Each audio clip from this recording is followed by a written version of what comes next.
If you want to get a chance to win one Nameless Honor or one Express Supply Pass, definitely make sure to subscribe to the channel.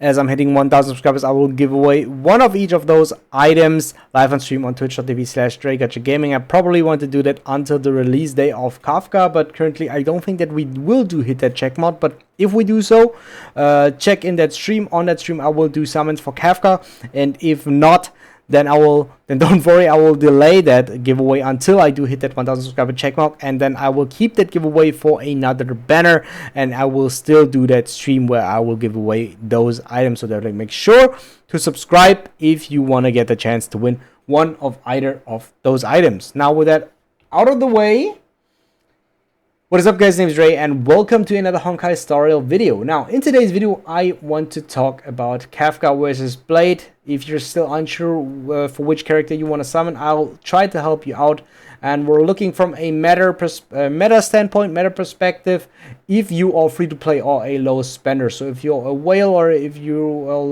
already decided which character you want, I think this is not really the video for you. But if you're still undecided, I'll try to help you out with this video. Before we get into the actual topic of today's video, I just want to point you guys again to my YouTube short section, which is the content I'm currently mainly focusing on. I'm going to try to post a video there every day, and as you can see, we're very close to the 1,000 subscriber check mark for the giveaway, and yeah, we still need like 76 subscribers. But yeah, I'm trying as hard as I can until the release of Kafka. As you can see, I'll do an announcement video now every day for the countdown. And yeah, as you can see, I also post videos there every day regularly for very different kind of content referring to Honkai tutorial. Alright, now with that out of the way, again, let's get back into the topic. So we just got the preview from Kafka. Unfortunately, we don't have any official numbers, so we only can work with the descriptions here, but we have the official numbers from Blade. I'll try to compare it as best as I can and see it as objectively as I can, but you still have to keep in mind that I try to look from a meta standpoint, from a meta perspective, if you are free to play and if you are a low spender. So I'll try to give you the information that where you can get the most out of the characters for your character box, for your progression, if you're especially looking into that, and if you're unsure, if you're already decided and you do know which character you do like more, because I think this is still the main focus that you want to have. If you want to pull for the character that you do like more, then just go for it. Because for me personally, I like Kafka. I'm a Kafka lover, I'm a fan of her, and I really want to summon for her, so I'm already decided. I think I wanted the character from day one. When you go on the first cutscene, I wanted to have Kafka. I said I will save all my Stellar Jades, I will be free to play, and I will save for Kafka, which I did, and in a couple of days it is time. But now, stop with the bias. As I already said, I want to talk as objectively as possible and compare those two characters to help you with your decision between summoning for either of those two. Now, okay, so we have the technique here. Immediately attacks all enemies within range. After entering battle, deals lightning damage to all enemies, and all enemies have a chance to receive the same shock effect as the one from Kafka's ultimate. This effect lasts for several turns. So basically, you can apply shock just by using E before running into a fight. The only problem that I do have now here is that we don't know about the chance to receive that shock effect that she can give to the enemies, but probably you can apply the dot before running even into the fight. But a very important key factor here is the number of how likely it is to apply that dot effect. That for basic attack, it deals lightning damage to a single enemy. I think this is not that important. It won't be her main damage resource. You won't use that skill mainly though. Her talent: after an ally uses basic attack on an enemy, Kafka immediately launches a follow-up attack and deals lightning damage with a high chance of inflicting shock to that target. This effect lasts for several turns, but can only be triggered one time per turn. So again, here there's no numbers. They only say it is a high chance to inflicting shock to that target, while here they're saying there is a chance to receive the same shock effect. So I don't know how much the percentage will be for this. So we will still have to wait until this officially is released. And here they say they have a high chance, but I think this is very good because your There should be at least one character in your team that does a basic attack, or maybe even two, so they can generate skill points. Kafka can apply her dot to maybe abuse her skills more and better. Now, talking about her skill, deals lightning damage to the enemy target and enemies adjacent to it. If the target the enemy is currently afflicted with dot, they immediately receive additional damage equal to a certain percentage of their current active dot.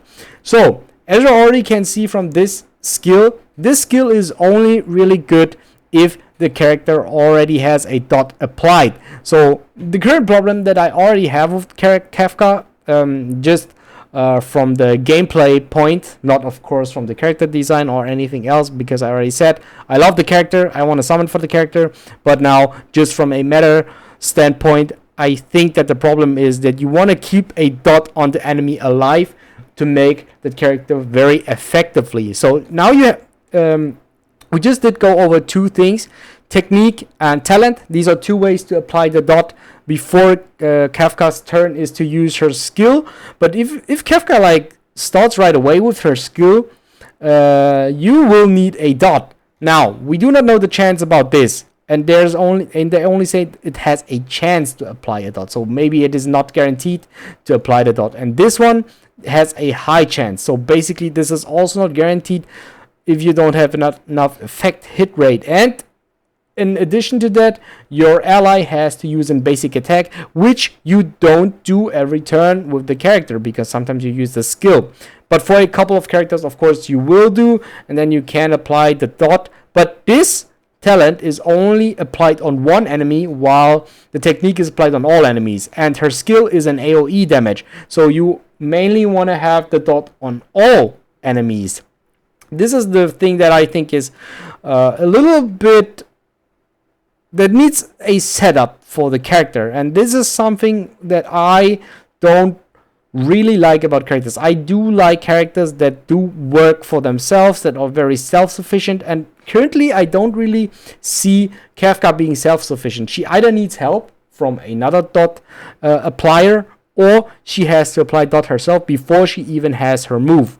This is actually the thing that I'm seeing as a problem with that skill. Now let's take a quick look at her ultimate and then go over to Blade.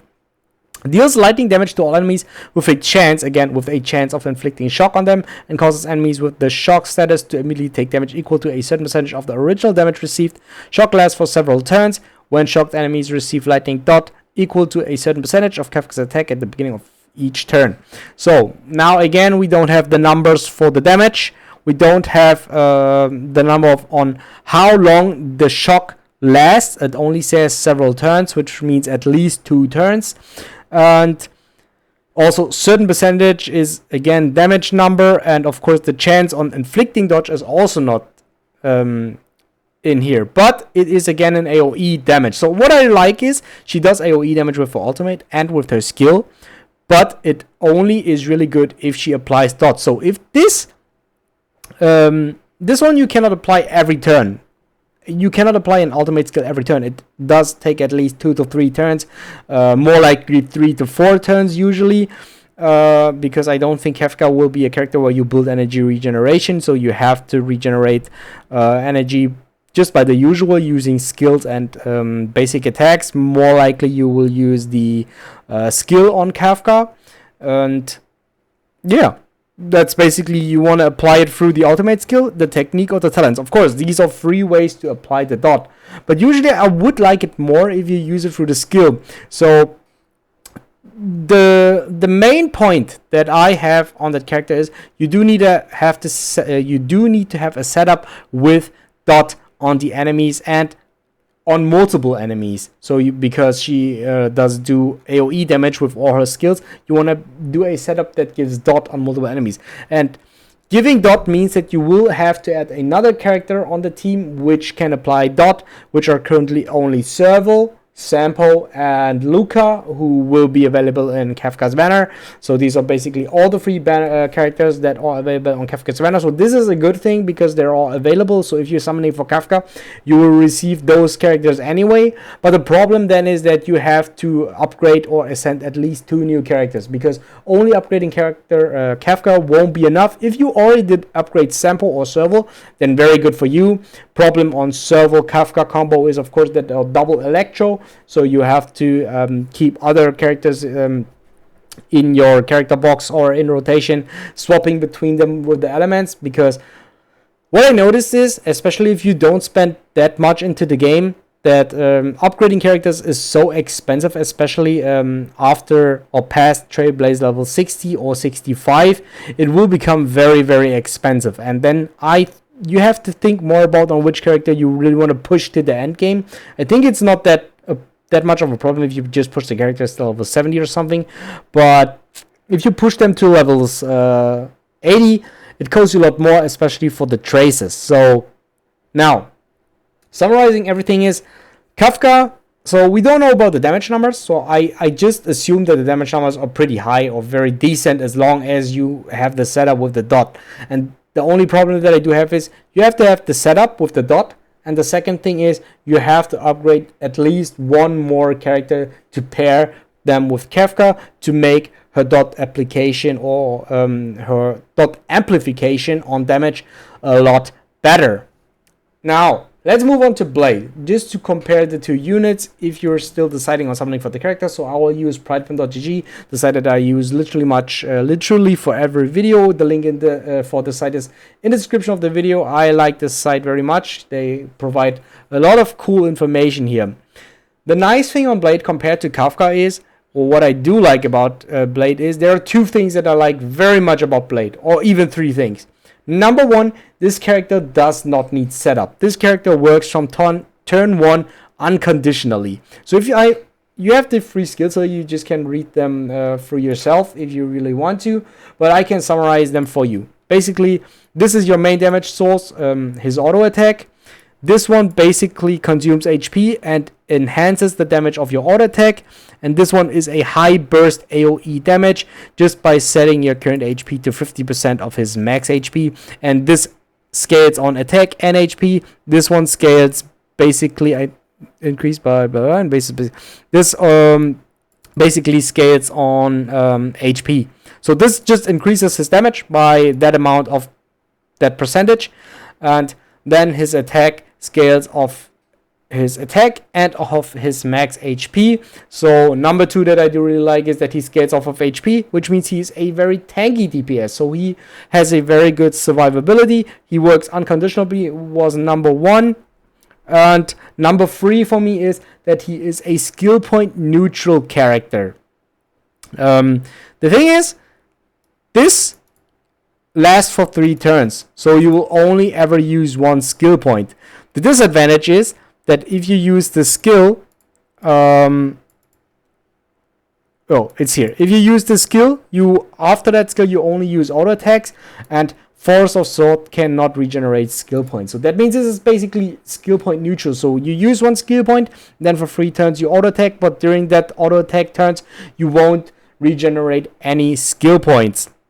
And also, the skill does not regenerate energy, so the only way to get energy for your ultimate skill is for this attack. So the turn you activate your E, then you activate your auto attack, you only get, of course, the energy for the auto attack, which is usually lower than the threshold of getting energy from the skill. So you will not use that often compared to other characters, but you won't also use that much of a skill point, which is, I think, a very fair trade comparing to other characters, because what I do really like is that he is very self-sufficient. Of course, he does have some problems because he pays with HP. You kind of need to heal him, but you have a healer in every team anyway, so this is not anything new. For your setup, you have a healer on your team no matter what, usually though. And his ultimate is a burst that does AoE damage, which I also do really like. It does not need a setup at all. Blade fits perfectly into a team that usually has a normal setup with a Harmony character, so basically a character that amplifies his damage in any way, which is in form of Tingyan, Silverwolf maybe, if you want to, Bronya, which should be his best partner. Then a healer, Natasha, Bailu, Luochao, whoever you have, and that should work fine. So just from a meta perspective or just from a comfort perspective, I think that Blade is actually the better character, honestly, because he works unconditionally, he is tanky, he does deal a lot of damage, he is skill point neutral, and his team building is pretty easy. And he is from the wind type, which of course has some alternatives currently. So I think both types are not the reason not to summon for the character, because Blade has Danheng as a replacement and has Sampo as a replacement as the two wind characters, and they're both very decent even though they're Forcer characters, while Kafka has even more replacements, if we're talking about that. She has Jingyun, who is another 5-star that does AoE damage, which Kafka also does. Of course, she does it in another way because she does dot damage. She has a total different approach on doing damage compared to Jingyun, but they are both AoE lightning damage dealers. Same goes for Serval. She is free to play, only a Forza character, but she can do the same. You even want to use Serval alongside with Kafka because Serval has the chance to apply the dot of the lightning, and that is a way to combine those characters. Now, yeah, that's like my way on talking about Blade. So if you are really unsure, I think Blade is the more comfort pick. So I don't want to push you in the way to summon for Blade. If you don't want to summon for Blade, then don't do it. But if you're like still undecided and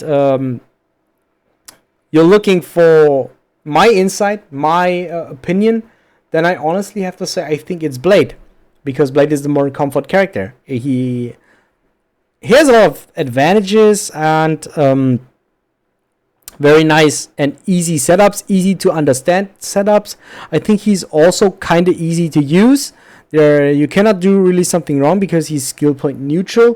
While I think for Kafka it's very different. For Kafka you really need, especially for the Kafka team combo, because you need to apply dot, and then there are multiple ways to apply dot. You maybe want to do it with Sampo or with Luca. They probably do need their skill. Maybe they have other options to apply their dot.